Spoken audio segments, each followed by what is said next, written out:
Hello everyone, good morning my dear teachers. आज आप लोगों को एक बात बताने जा रहे हैं।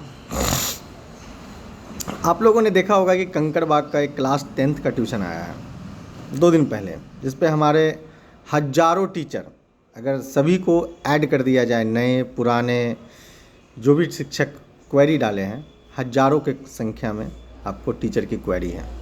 उसमें फ्रेशर भी है, एक्सपीरियंस भी होल्डर भी है, स्कूल टीचर्स भी हैं। और मैं बता दूं आपको कि मैंने कल उस पेरेंट्स को फ़ोन किया कि सर टीचर अवेलेबल है। अब मैं सोचा कि मैं इन्हीं में से किन्हीं एक को भेज दूंगा। अब जब इतनी बड़ी संख्या हो तो इसमें जजमेंट लेना भी बहुत डिफ़िकल्ट है कि मैं किन को भेजूं। तब यहाँ पर हो जाती है कि चलिए लक बाय चांस। तो मैंने पेरेंट्स को जब कॉल लगाया तो पेरेंट्स कॉल रिसीव नहीं किया। मैंने मैसेज छोड़ा तो उन्होंने मैसेज का रिप्लाई किया कि सर मैं बात करता हूँ आपसे, और मुझे अभी तक कॉल नहीं आया। मैंने शाम में उसे फिर गुड इवनिंग विश कर दिया। इसके बाद जो हमारा सिस्टम है किसी को भी नॉकआउट करने का, इसके बावजूद भी अभी तक कोई रिप्लाई नहीं है। और बहुत सारे टीचर इस पर कॉल कर रहे हैं, परेशान हो रहे। देखिए तो होता क्या है, अब मान लीजिए कि हमें 10 आदमी कॉल किए हैं, तो वो 10 आदमी भी परेशान है, और 10 आदमी मिल करके अगर एक व्यक्ति को तो हमें ज़्यादा परेशानी होती है। इसलिए आप सभी शिक्षकों से रिक्वेस्ट है कि इस सिचुएशन को आप समझें, क्योंकि पेरेंट्स की बहुत बड़ी इसके पीछे एक साइकोलॉजी है कि पेरेंट्स नॉकआउट करते हैं तो सभी पेरेंट्स टीचर के लिए एग्री नहीं करते हैं। इस बात को आप समझिए, और हम लोग समझ चुके हैं, इसलिए हम लोग थोड़ा नॉर्मल रहते हैं। देखिए कॉल आने के बाद हम लोग भी ज़्यादा इरिटेट होते हैं। आज आपको मैं बता दूं कि मेरे पास नंबर का जो है एक लिस्टिंग है। देखिए एक पेरेंट्स जो आर्गुमेंट नहीं करते हैं उनका नंबर मेरे पास अलग है, जिस पर मैं ध्यान देता हूँ। एक पेरेंट्स जो बहुत ही ज़्यादा आर्गुमेंट करते हैं, कल मेरी 2 पेरेंट्स से आर्गुमेंट हुई है, नए पेरेंट्स हैं। मैंने दोनों का नंबर अलग करके रख दिया। मैं उनको जीवन में कभी कॉल नहीं करूँगा।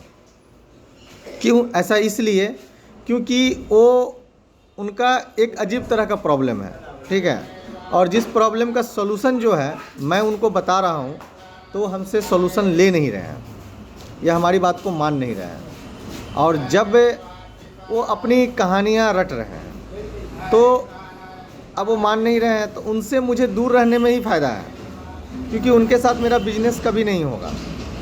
उनके साथ उनके यहाँ टीचर हम कभी नहीं भेज पाएंगे, क्योंकि उनका अजीब तरह कंडीशन है। अब कंडीशन क्या है मैं आपको बता, इस तरह समझिए आप कि उनके प्रॉब्लम हज़ारों है कि सर टीचर एब्सेंट करते हैं, टीचर समय नहीं देते हैं, मेरे बच्चा पढ़ रहा है, प्रोग्रेस नहीं हो रहा है, सब कुछ सही है। तो मैंने उन्हें प्यार से समझाया कि मैम देखिए आपको टीचर की ज़रूरत है, एक अच्छे टीचर की ज़रूरत है। यस सर, जी सर, अच्छे टीचर दीजिए। तो मैम अच्छे टीचर जो हैं, अच्छे टीचर आपको 3000 के मंथली बेसिस पे वर्कआउट नहीं करेंगे। आपका जो बजट है वो उन्होंने कहा कि मेरा बजट 2500 रुपये का है, 3000 तक वो देने के लिए रेडी है। 3000 में वर्क नहीं करेंगे। जिस तरह से आप एक चीज़ को आप समझिए कि आप कपड़ा लेने जाते हैं, तो आपको जब कपड़ा पसंद नहीं आता है तो आप उसका प्रीमियम सेगमेंट देखते हैं, जिसका चार्जेज थोड़ा सा ज़्यादा होता है। तो आपको एक प्रीमियम टीचर की ज़रूरत है जिसका चार्जेज ज़्यादा है। अब चार्जेज ज़्यादा है तब उनका एक आर्गूमेंट आ गया, क्योंकि स्मार्ट लोग हैं, स्मार्ट लोगों के पास स्मार्ट क्वेश्चन होता है कि सर वो घोर के पिला देंगे। नहीं मैडम, घोर के नहीं पिलाएंगे, ठीक है। तो मैंने उनको फिर समझाया बहुत ही पेशेंसली कि सर वो आपके बच्चे को प्रॉपर टाइम देंगे, 5 मिनट टाइम कटौती नहीं करेंगे, रेगुलर आएंगे, अपने वर्क के प्रति पंक्चुअल होंगे। बच्चे जब आपके नहीं सीखेंगे तो अपनी तरफ से वो एक्स्ट्रा फोर्स लगाएंगे, एक्स्ट्रा टाइम देंगे, बस यही करेंगे। इसके बाद आपके बच्चे और आप टीचर अपने तरफ से 100% ऑनेस्टी के साथ आपको टाइम और पे करेंगे। तो वो 3000 में नहीं हो सकता है, तो हो सकता है आधा पेट आदमी आधा ही काम करेगा ना। 3000 रुपया जो आप फ़ी दे रहे हैं, मैंने उनको फिर समझाया कि ये 3000 जो आप फ़ी दे रहे हैं मैम, ये 3000 आप कब से दे रहे हैं, ईमानदारी से बता दीजिए। तो पिछले साल भी दे रहे थे, तो पूरी दुनिया आगे बढ़ रही है, तो टीचर को भी तो थोड़ा आगे बढ़ाइए। जब टीचर को ही आप धकेल दीजिएगा कुएं में, तो आपके बच्चे कैसे आगे बढ़ेंगे। मैंने उनको अपने तरफ से सारे चीज़ें एग्जाम्पल्स के साथ मैंने उनको अच्छे से समझाया। वहीं पर मैं आपको बता देता हूँ, एक पेरेंट्स हमारे पास कॉल किए, उनको पिछले साल भी हमने टीचर दिया था। उन्होंने कहा कि सर मुझे इससे अच्छा टीचर चाहिए। जी सर, हो जाएगा। मैंने बातचीत किया, मैंने सर को बताया, सर पिछले साल आप 3000 दे रहे थे, इस बार आपको 4000 देना पड़ेगा।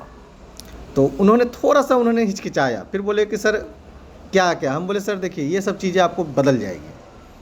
तो उन्होंने कहा कि सर ठीक है, आप भेजिए उनको, मीटिंग करवाइए। उन्होंने फोनिक कन्वर्सन पे टीचर से इम्प्रेस हो गया। देखिए बच्चे का प्रोग्रेस होगा ये समय बताएगा, 6 महीना के बाद होगा, क्या होगा नहीं होगा कि नहीं होगा, लेकिन भाई बंदा टैलेंटेड है। इसकी ये चीज़ें उन्हें भी अच्छी लगी। उन्होंने अपने घर पे बुलाया, बैठा, पढ़वा रहे हैं अभी, और उन्होंने मुझे फ़ोन करके थैंक यू भी बोले। तो मुझे उन लोगों के पीछे वर्कआउट करना है जो सिचुएशन को और बात को समझते हैं। और सेम चीज़ आप टीचर में भी ले लीजिए।